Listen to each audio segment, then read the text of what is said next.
You know, often when I'm trying to come up with a game to review on LGR, I just want to cover something that is filled with fond memories and childhood enjoyment, and then I get to researching it and find out that it's possibly one of the most controversial games of the decade it was released in. Now, what controversial game am I talking about? SimCopter, developed and published by Maxis in 1996 for Windows PCs. Remember this guy from SimCity 2000? SimCopter 1 reporting heavy traffic. Yes, you finally got to play as him. Fly missions in the metropolis.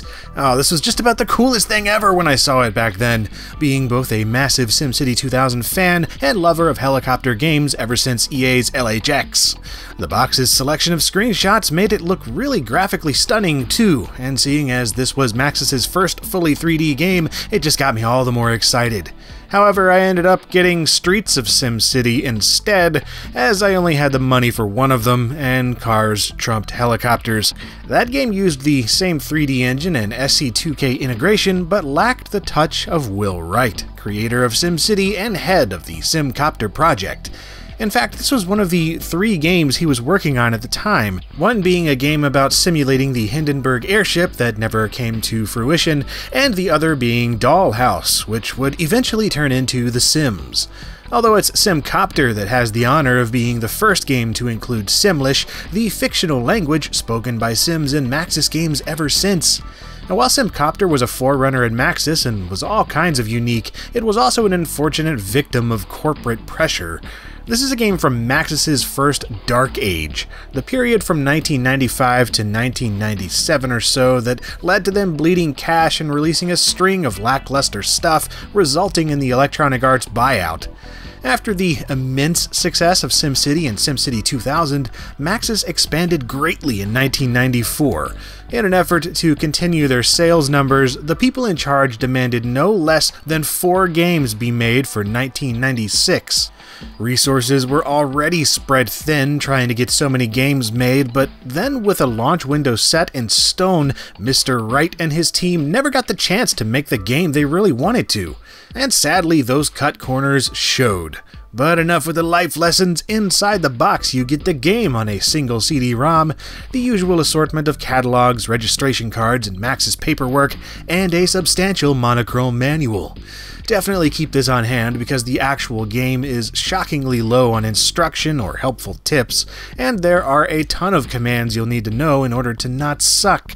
And in this original release, you also got these gnarly SimCopter branded aviator sunglasses. SimCopter starts with a pre-rendered 3D intro, showing like one thing you can do, and that's it. Did you know that helicopters can fly past burning buildings? Well, if not, you do now. After this stunning revelation comes the menu. Opening a user game is a good idea straight away, since you can access a tutorial map to get yourself acquainted with the controls.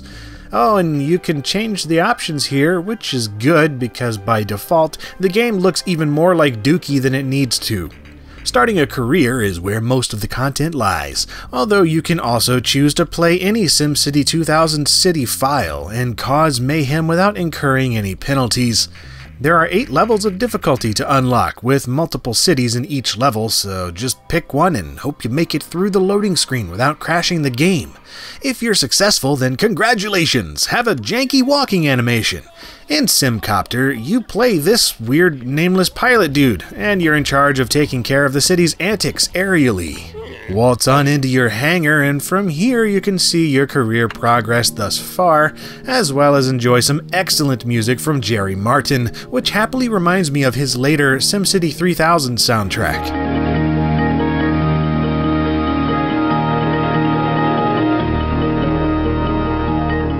You start off with the most basic of helicopters, but you progress by earning cash, letting you own a total of 8 helis and a bunch of upgrades. Take care of the first one you have though, because if you destroy it and you don't have the money for a new one, then game over. Once you walk back outside, choose a chopper, start it up, and take off. Now, while this is a flight simulation, it's one of the few that I'd say you don't need to bother using a joystick for. The manual even states as much, talking about how it's optimized for keyboard and mouse play, and makes sense considering the control layout and how basic the flight model is.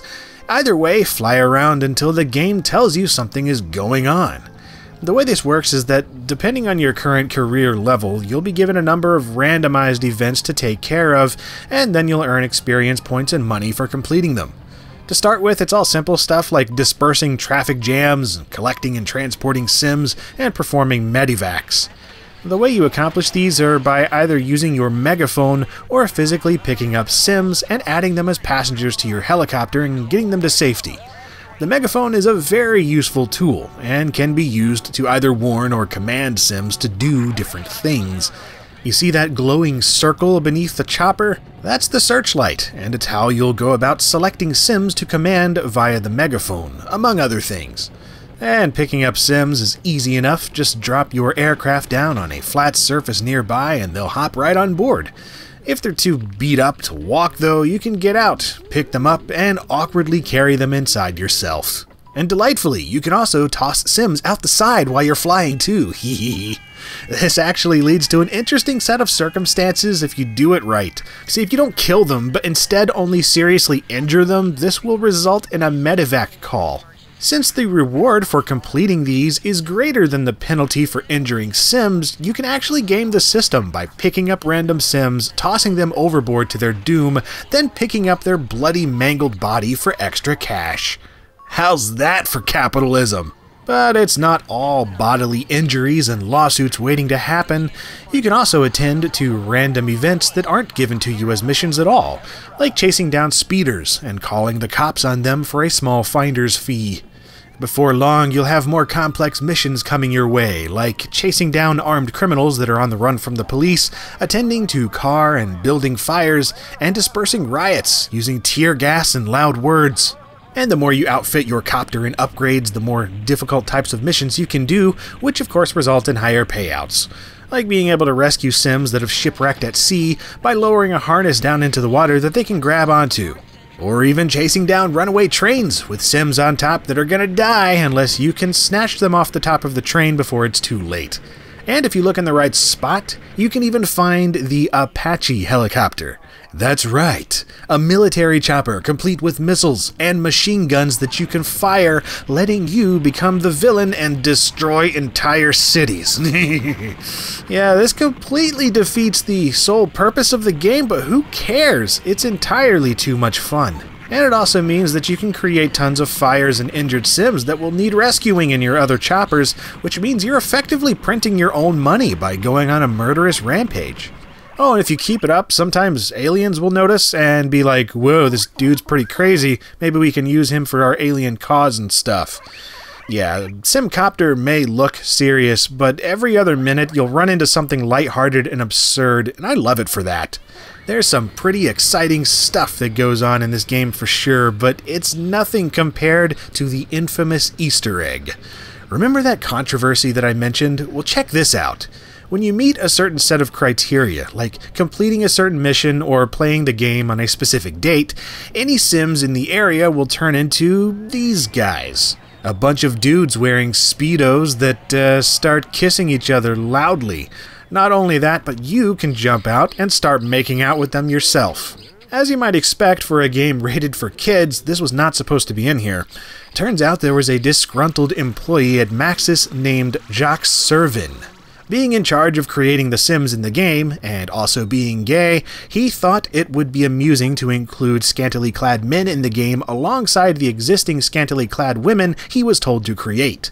They were only supposed to appear under very specific circumstances, but a bug caused it to happen at other times too, and instead of just a few dudes, hundreds of them would appear, all making out with each other at once.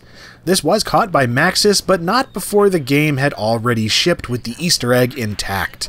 As a result, the game's on-store shelves were pulled, the code was removed, a patch was released to de-gay the game, and Servin was fired. This led to a small media frenzy for multiple reasons as you would expect, but also the exposure of a group known as RT Mark, an anti-consumerist activist collective. RT Mark made it clear that they'd paid Servin $5,000 to pull off the gay prank in SimCopter. Servin, also known by his alias Andy Bicklebomb, was a founding member of RT Mark and went on to participate in other vigilante culture-jamming groups such as the Yes Men. Yeah, suffice to say, SimCopter really is the pinnacle of offbeat, quirky flight sims as far as I'm concerned. Only Maxis could come up with a game as bizarre and broken, yet thoroughly enjoyable as this one. It may be unstable, buggy, and look like pureed anus, but it's also just pure fun and hugely rewarding to play. There were so many neat little touches to this game, like the radio stations, complete with spoof commercials and exuberant DJs spewing weirdness in between classical, jazz, rock, and techno music. I can't help but wonder what else the game would have been had the developers been given the time to create all they set out to with the level of finesse that they desired. Sadly, it has never been revisited in any official capacity, and the game is nigh impossible to run on modern systems. Here's hoping a fan-made update or an official re-release is in the cards for someday, but until then, if you can find a copy and get it working, great! It's still well worth your time, even with all its flaws.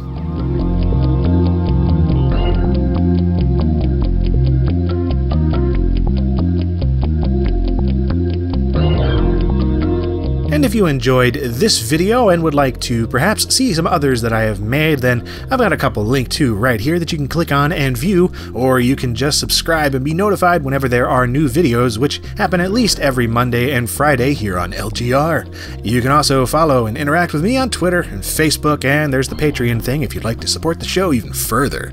And as always, thank you very much for watching.